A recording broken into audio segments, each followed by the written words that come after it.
அத்தியாயம் 34. விவேக்கின் பார்வை அந்த கடித வரிகளில் பட்டு மனசுக்குள் அதிர்வலைகளை எழுப்பியது. ஸ்லிப்ராக் அகழ்வாராய்ச்சியின் செயல் தலைவர் மற்றும் நிர்வாக பொறுப்பில் உள்ள திரு விஜய்பாபு அவர்களுக்கு மனிதவளத்துறை அமைச்சகத்திலிருந்து பிரதம செயலாளர் மணிஷ் பாண்டே எழுதி கொண்டது. இந்த கடிதத்தோடு உங்களை வந்து பார்க்கும் டாக்டர் ருத்ரபதி நம் நாட்டின் மிகச்சிறந்த நரம்பியல் நிபுணர்களில் ஒருவர். மரபணு சம்பந்தமாய் நிறைய ஆய்வுகள் செய்து பன்னாட்டு பல்கலைக்கழகங்களில் டாக்டரேட் பட்டம் பெற்றவர். குறிப்பாக நைஜீரியா நாட்டின் வில்சன் பல்கலைக்கழகத்தின் மதிப்பு வாய்ந்த மருத்துவ விருதை பெற்றவர். இவ்வளவு சிறப்புகளுக்கு சொந்தக்காரரான டாக்டர் ருத்ரபதிக்கு அவர் கேட்க போகும் கேள்விகளுக்கு உண்மையான பதில்களை கொடுத்து ஒத்துழைப்பு தர வேண்டும். எந்த ஒரு ரகசியத்தையும் காப்பாற்ற முயற்சிக்க வேண்டாம். பின்வரும் காலங்களில் ஏதாவது பிரச்சனை வருமோ என்று பயப்பட வேண்டாம்.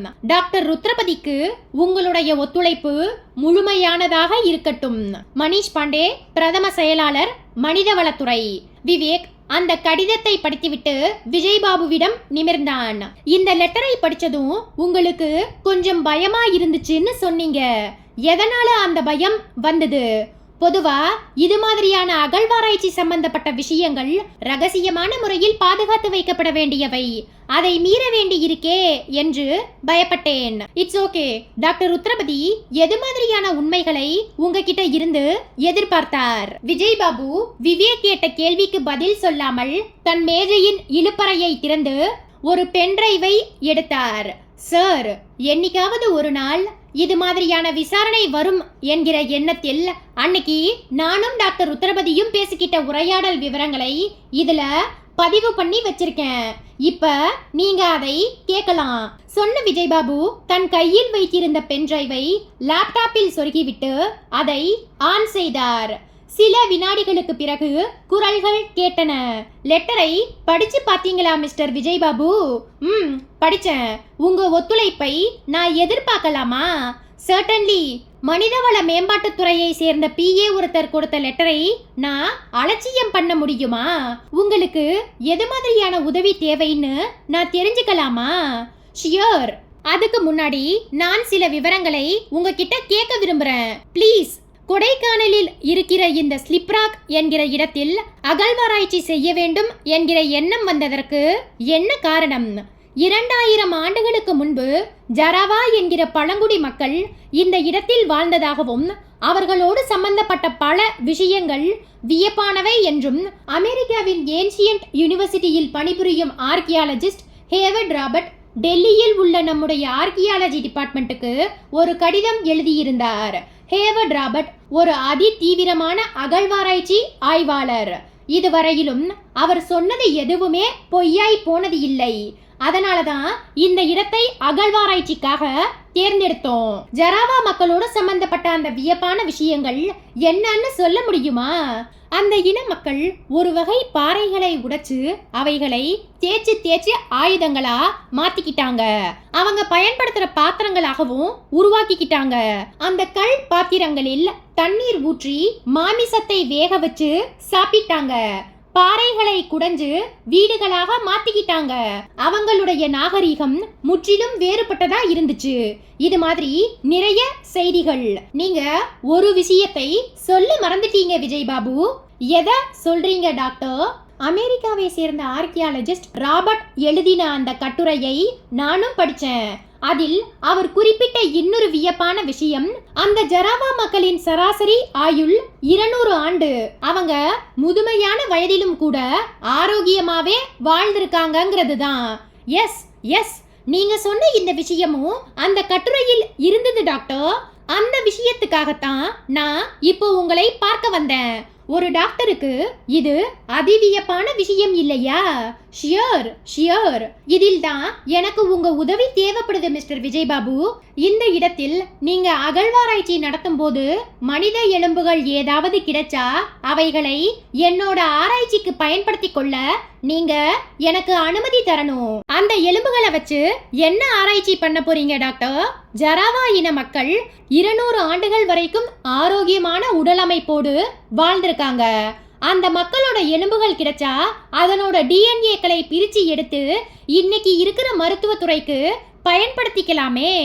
இப்ப நீங்க சொன்னது சாத்தியமா டாக்டர்? சாத்தியமா இல்லையான்னு அந்த எலும்புகளை வச்சு ஆராய்ச்சி பண்ண பின்னாடி தான் தெரியும். இதுவரைக்கும் இங்க நடந்த அகழ்வாராய்ச்சியில் எலும்புகள் ஏதாவது கண்டெடுக்கப்பட்டிருக்கா மிஸ்டர் விஜய்பாபு? இல்ல. இதுவரைக்கும் தோண்டி பார்த்த இடங்களில் கற்களால் ஆன ஆயுதங்களும் பாத்திரம் போன்ற வடிவமைப்புகளும் மட்டுமே கிடைச்சிருக்கு. ஆனா தோண்டி பார்க்க வேண்டிய இடங்கள் இன்னமும் நிறைய இருக்கு. ஆனா சாரி டு சே திஸ், இங்கே எலும்புகள் கிடைக்க வாய்ப்பு இல்லை டாக்டர். காரணம், 2000 ஆண்டுகளுக்கு முன்பு புதைக்கப்பட்ட மனித உடலின் எலும்புகள் அழுத்தத்துக்கு உட்பட்டு இறுகி அந்த எலும்புகள் ஒரு கல்லை போல் கடினமாய் மாறியிருக்கும். அது மாதிரியான எலும்புகளில் டிஎன்ஏக்கள் இருக்க வாய்ப்பு இல்லை. இது ஒரு archaeological fact. You may be correct mister Vijaybabu. ஆனா கிடைக்கும் எலும்பு பாகங்களை பயோ ரிசர்ச்சுக்கு உட்படுத்தி பார்த்து டிஎன்ஏக்கள் இருக்குதா இல்லையான்னு ஒரு முடிவுக்கு வரதுல எந்த தப்பும் இல்லையே. It's okay. அது மாதிரியான எலும்புகள் இந்த இடத்தில் அகழ்வாராய்ச்சியில் கிடைக்கும் பட்சத்தில் I will inform you doctor. எனக்கு இந்த பதிலும் உத்தரவாதமும் போதும். இந்த இடத்தில் எது மாதிரியான எலும்புகள் கிடைச்சாலும் சரி, உடனே எனக்கு ஃபோன் பண்ணுங்க. நான் உடனடியாய் என்னுடைய உதவியாளர்களோடு புறப்பட்டு வரேன். டாக்டர் ருத்ரபதிக்கும் விஜய்பாபுவுக்கும் இடையே நடந்த உரையாடல் முடிந்துவிட்டதற்கு அடையாளமாய் லேப்டாப்பில் பொருத்தப்பட்டிருந்த பென் டிரைவ் மௌனம் சாதிக்க விவேக் விஜய்பாபுவை ஏறிட்டான். டாக்டர் ருத்ரபதி சொன்ன மாதிரி இந்த ஸ்லிப்ராக் அகழ்வாராய்ச்சியில் இருந்து மனித எலும்புக்கூடுகள் ஏதாவது கிடைச்சுதா? கிடைச்சது. 10 நாட்களுக்கு முன்னால் ஸ்லிப்ராக் ஏரியாவின் வடதிசை மூலையை தோண்டி பார்த்தபோது கல் மாதிரி இறுகி போயிருந்த சில மனித எலும்புகள் பார்வைக்கு தட்டுப்பட்டது. உடனே அதையெல்லாம் தனியா எடுத்து வச்சுட்டு டாக்டர் ருத்ரபதிக்கு தகவல் கொடுத்தேன். அவர் ரொம்பவும் சந்தோஷப்பட்டார். தன்னுடைய உதவியாளர்கள் ஹரியோடும் சுபத்ராவோடும் இந்த வார இறுதிக்குள் இங்கே புறப்பட்டு வரதாய் சொன்னார். ஆனா வராததற்கு என்ன காரணம்னு தெரியல. ஆனா அவருக்கு அந்த எலும்புகளை எல்லாம் போட்டோ எடுத்து அனுப்பிட்டேன். மிஸ்டர் விஜய்பாபு, டாக்டர் ருத்ரபதியும் அவரோட உதவியாளர்களான ஹரியும் சுபத்ராவும் கடந்த 2 நாளா காணோம். அவங்க எங்கே இருக்காங்கன்னு தெரியல. அவரோட வீட்டை எங்க போலீஸ் டிபார்ட்மெண்ட்டை சேர்ந்த நெப்போலியன் என்கிற போலீஸ் ஆபீசரை வச்சு சோதனை போட்டபோது நீங்க அனுப்பிச்சு வச்சிருந்த ஃபாசில்ஸ் போட்டோக்கள் கிடைச்சது. அந்த போட்டோக்களை பார்த்துட்டு தான் நானும் விஷ்ணுவும் உங்களை பார்த்து பேசுறதுக்காக கொடைக்கானலுக்கு வந்தோம். டாக்டர் ருத்ரபதி ஏன் தலைமறைவா இருக்கார்? அவர் மட்டும் தலைமறைவா இல்ல, அவரோட 2 உதவியாளர்களையும் காணும். சார், எனக்கு ஒரு சந்தேகம். என்ன? அந்த 3 பேரும் ஏன் கடத்தப்பட்டிருக்க கூடாது? காரணம், என்ன பொறுத்த வரைக்கும் டாக்டர் ருத்ரபதி இந்த மருத்துவத்துறையில் ஏதாவது ஒரு சாதனை பண்ணி பிரெயின் டெத் நிலைமையில் இறந்து போகிறவர்களை காப்பாற்ற நினைக்கிறார். அதுக்காகத்தான் 2000 ஆண்டுகளுக்கு முன்பு இந்த பகுதியில் வாழ்ந்த ஜராவா மக்களின் எலும்புகளில் டிஎன்ஏ கிடைக்குமான்னு முயற்சி பண்றார். இந்த விஷயங்கள் வேற யாருக்காவது தெரிஞ்சிருந்து அவரை செயல்பட விடாமல் தடுக்கலாம் இல்லையா? அதனால் அவங்களுக்கு என்ன லாபம்? லாபம் இருக்கு சார். சொன்ன விஜய்பாபு தன் மேஜையின் இழுப்பறையை திறந்து ஒரு புத்தகத்தை எடுத்தார். வார்னிஷ் பளபளப்போடு கூடிய ஒரு ஆங்கில புத்தகம் அது. சார், இது ஒரு வெளிநாட்டு மாத பத்திரிகை. பத்திரிகையோட பேரு அல்டிமேட் ஹெல்த். இந்த புத்தகத்தின் 32வது பக்கத்தில் ஒரு கட்டுரை வெளியாகி இருக்கு. அதை படிச்சு பாருங்க. விவேக் அந்த புத்தகத்தை வாங்கி பார்த்தான். அவனுடைய 32வது பக்கத்தை பிரித்தான். ஒரு முழு பக்கத்தையும் அடைத்து கொண்டு ஒரு மனித மூளையின் படம் ஒன்று தெரிய கீழே சிவப்பு எழுத்துக்களில் அந்த ஆங்கில தலைப்பு பார்வைக்கு கிடைத்து அதன் தமிழாக்கம் மனசுக்குள் ஓடியது. Is the brain really dead? உண்மையில் மூளை இறந்து போகிறதா? அத்தியாயம் 35. விவேக் அந்த அல்டிமேட் ஹெல்த் என்கிற ஆங்கில பத்திரிகையில் வெளியாகி இருந்த பிரைன் டெத் பற்றிய கட்டுரையை படிக்க ஆரம்பித்தான். உண்மையாகவே மூளை இறந்து போகிறதா? மூளைச்சாவு ஒரு டாக்டரால் எப்படி உறுதி செய்யப்படுகிறது? நமது மூளை சுய நினைவுடன் நல்ல நினைவாற்றலோடு செயல்பட உதவுவது மூளை பகுதியில் உள்ள ரெட்டிகுலர் ஆக்டிவேட்டிங் சிஸ்டம். மூளை தண்டுவடம், ஹைப்போதாலமஸ் ஆகிய பகுதிகளில் பாதிப்பு ஏற்பட்டால் மூளையின் இந்த சிஸ்டம் பாதிக்கப்படும். இந்த பாதிப்பை காரணம் காட்டி டாக்டர்கள் ஒருவருக்கு மூளைச்சாவு ஏற்பட்டு விட்டது என்று சொல்லிவிடுகிறார்கள். இது தவறான ஒன்றாகும். மூளை இறந்துவிட்டால் உடம்பின் மற்ற முக்கியமான உறுப்புகளான இதயம், நுரையீரல், கல்லீரல், சிறுநீரகங்கள், மண்ணீரல் போன்ற உறுப்புகளும் செயலற்று போக வேண்டும். ஆனால் மூளைச்சாவு ஏற்பட்ட ஒருவருக்கு அந்த முக்கியமான உறுப்புகள் சிறப்பாக செயல்பட்டு கொண்டிருக்கின்றன. இதை ஒரு மனிதனின் இறந்த நிலை என்று எப்படி சொல்ல முடியும்? உலகில் பல டாக்டர்கள், முக்கியமாக இந்தியாவிலும் நைஜீரியாவிலும் உள்ள சில டாக்டர்கள் இந்த மூளைச்சாவை பற்றி தப்பாக புரிந்து கொண்டு ஏதேதோ ஆராய்ச்சிகளை தேவையில்லாமல் செய்து கொண்டிருக்கிறார்கள். வராத ஒரு நோய்க்கு இல்லாத மருந்தொன்றை தேடிக்கொண்டிருக்கிறார்கள். விவேக் அந்த கட்டுரையை படிப்பதை நிறுத்திவிட்டு தனக்கு முன்பாய் உட்கார்ந்திருந்த விஜய்பாபுவை ஏறிட்டான். இந்த பத்திரிகை உங்களுக்கு எப்படி கிடைச்சது? நான் போன மாசம் சென்னை போயிருந்த போது ஹிக்கின்போதம்ஸ் புக் ஷாப்பில் அந்த அல்டிமேட் ஹெல்த் புக் வாங்கினேன். பொதுவாகவே எனக்கு ஹெல்த் சம்பந்தப்பட்ட புக்ஸ் பிடிக்கும். விவேக் அந்த புத்தகத்தின் மொத்த பக்கங்களையும் புரட்டி பார்த்துவிட்டு விஜய்பாபுவிடம் கேட்டான். இந்த புத்தகத்தில் இருக்கிற எல்லா மருத்துவ கட்டுரைகளையும் படிச்சிட்டீங்களா? படிச்சிட்டேன். ஒரு விஷயத்தை நோட் பண்ணினீங்களா விஜய்பாபு? இந்த புத்தகத்தில் மொத்தம் 7 கட்டுரைகள் இருக்கு. அதில் 6 கட்டுரைகள் வெளிநாட்டு மருத்துவர்களால் எழுதப்பட்டிருக்கு. ஒரே ஒரு கட்டுரை மட்டும், அதாவது உண்மையில் மூளை இறந்து போகிறதா என்கிற கட்டுரையை மட்டும் நம் நாட்டை சேர்ந்த, அதுவும் தமிழ்நாட்டை சேர்ந்த ஒரு பெண் டாக்டர் எழுதியிருக்காங்க. டாக்டர் பேரை பாருங்க, வளர்மதி.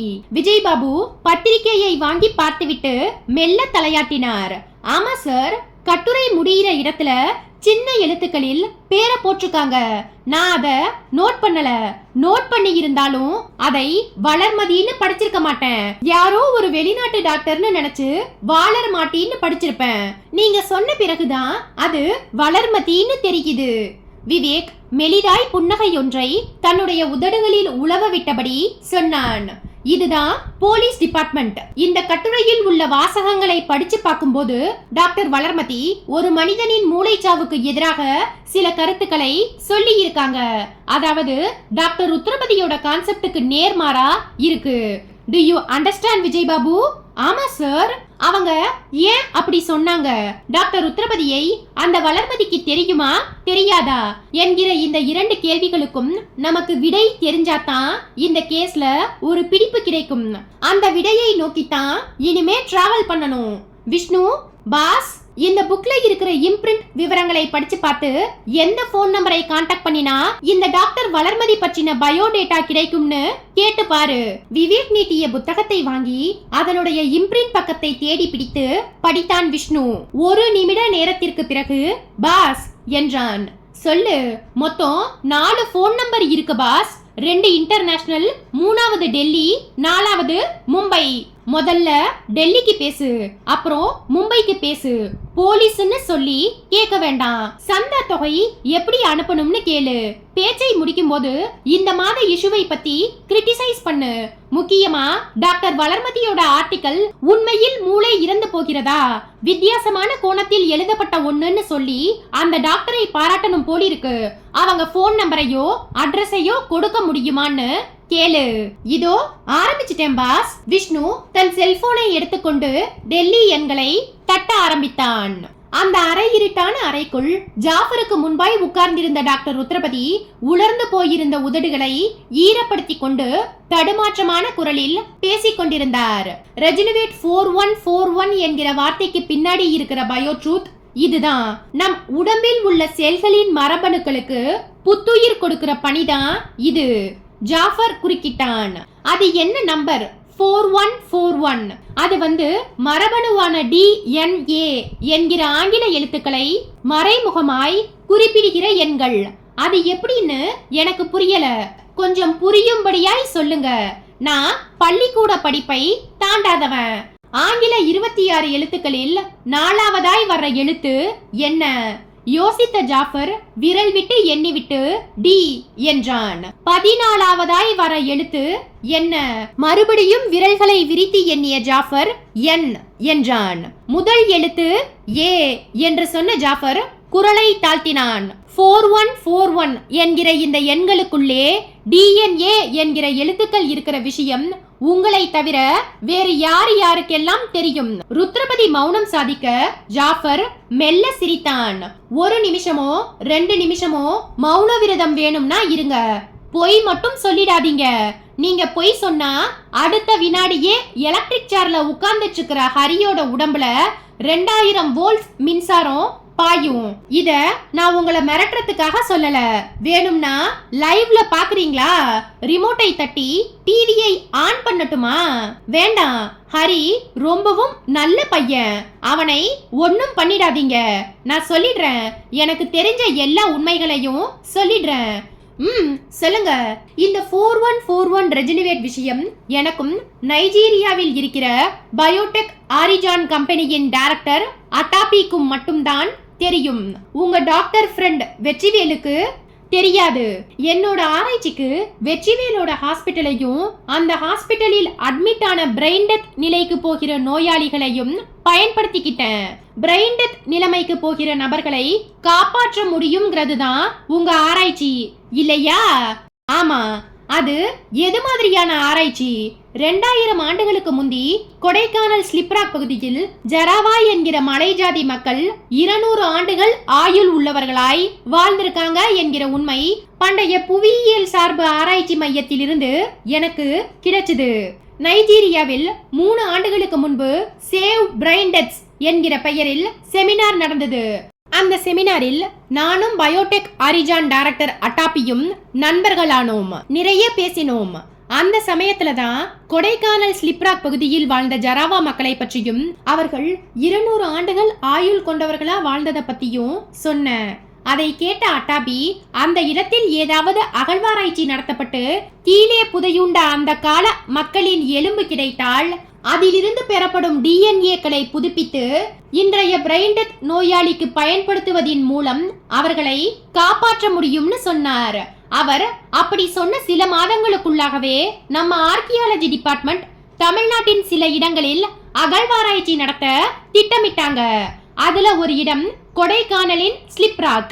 நான் உடனே மனிதவளத்துறை அமைச்சகத்தில் இருந்த PA ஒருத்தரை மீட் பண்ணி சிபாரிசு லெட்டர் வாங்கிட்டு வந்து ஸ்லிப்ராக் அகழ்வாராய்ச்சி நிர்வாகி விஜய்பாபு கிட்ட கொடுத்து அந்த இடத்தில் புதையுண்ட மனித எலும்புகள் ஏதாவது கிடைக்க பெற்றால் தகவல் கொடுக்கும்படியாய் சொன்னேன்.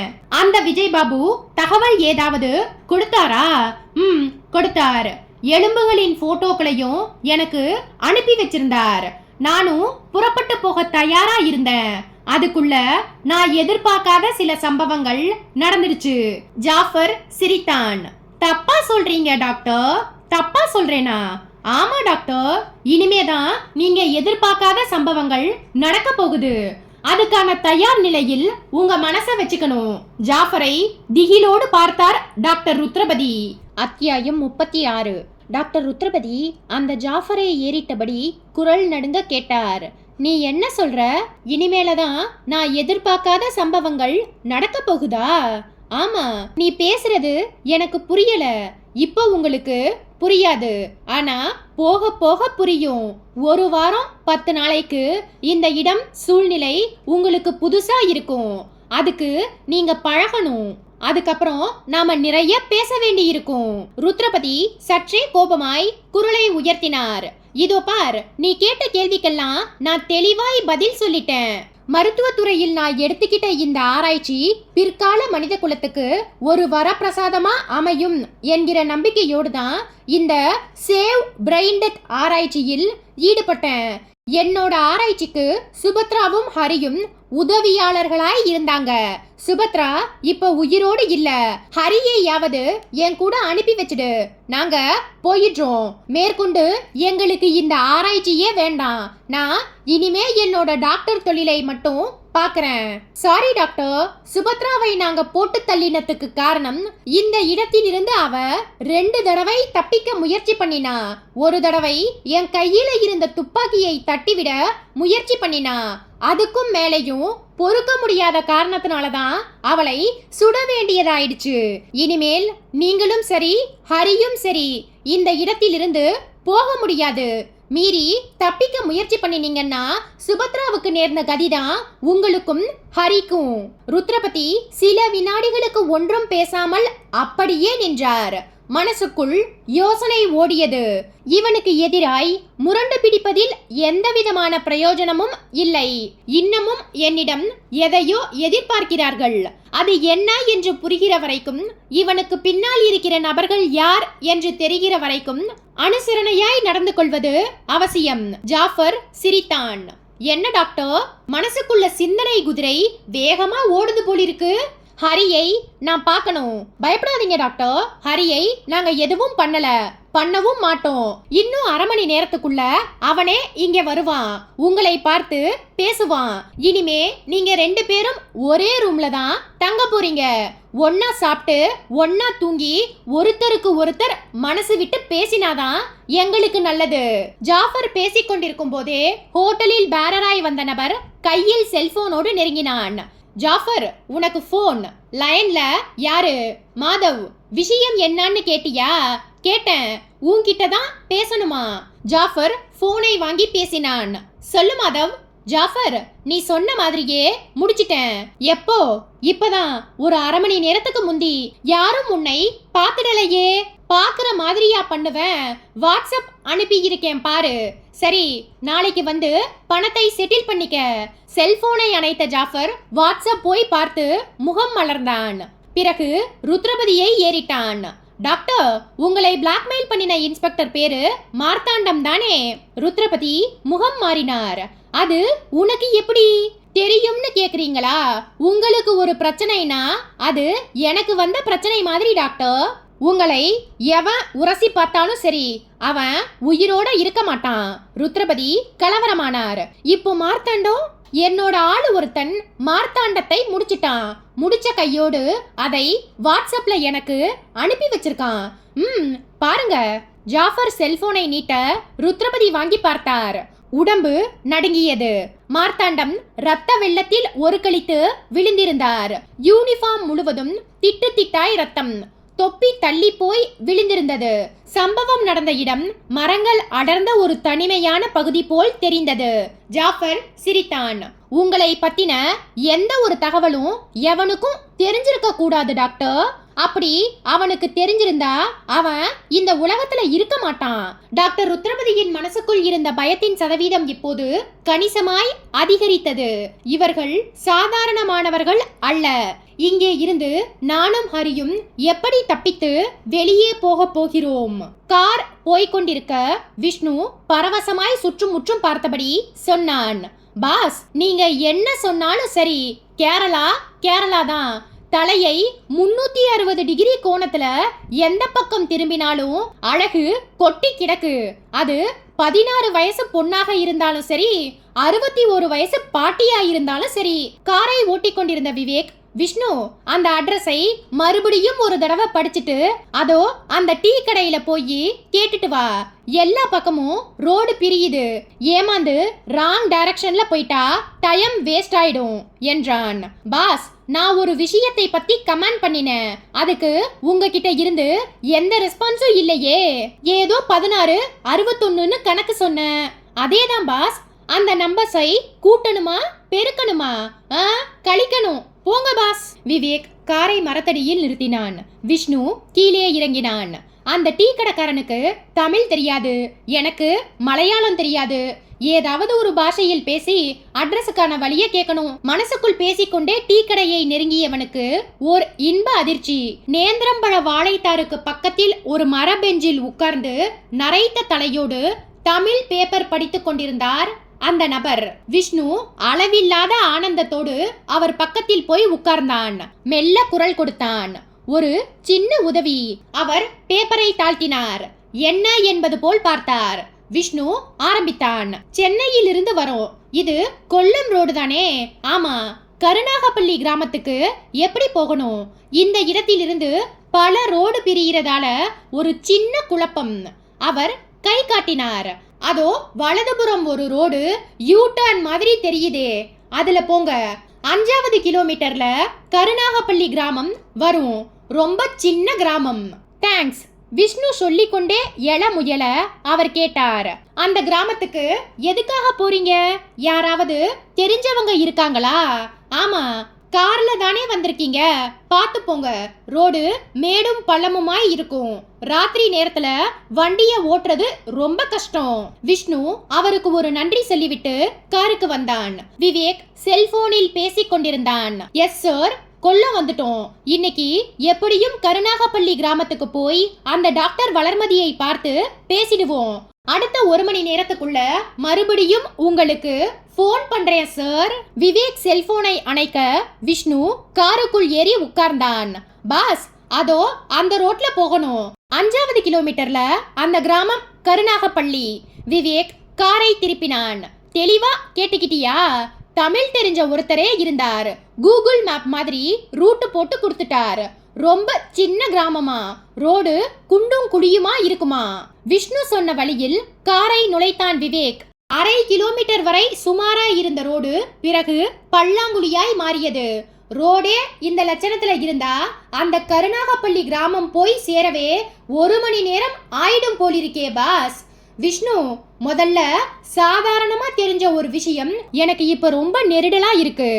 எந்த விஷயம் பாஸ்? நீ அல்டிமேட் ஹெல்த் பத்திரிகை ஆபீஸுக்கு போன் பண்ணி டாக்டர் வளர்மதி எழுதிய மூளை இறப்பு பற்றிய ஆர்டிக்கலை பாராட்டி பேசின போது அவங்க ரியாக்ஷன் எப்படி இருந்தது? ரொம்பவும் சந்தோஷப்பட்டாங்க பாஸ். வளர்மதியை பற்றின ஒரு சின்ன பயோடேட்டாவையும் கொடுத்தாங்க. டாக்டர் வளர்மதி நியூராலஜி சம்பந்தப்பட்ட மருத்துவ படிப்பு எம்எஸ், அப்புறம் வெளிநாட்டுக்கு போய் FRCS MRCS படிச்சிருக்காங்க இல்லையா? ஆமா பாஸ், இவ்வளவு பெரிய மருத்துவ பட்டங்களை பெற்ற ஒரு தமிழ்நாட்டு டாக்டர் கேரளாவில் கொல்லத்துக்கு பக்கத்தில் இருக்கிற ஒரு சின்ன கிராமமான கருணாகப்பள்ளியில் குடியேற வேண்டிய அவசியம் என்ன? $1 மில்லியன் கேள்வி பாஸ். விஷ்ணுவின் முகம் மாறியிருக்க கார் அந்த மோசமான சாலையில் தத்தி தத்தி கருணாகப்பள்ளி கிராமத்தை நோக்கி போய்கொண்டிருந்தது.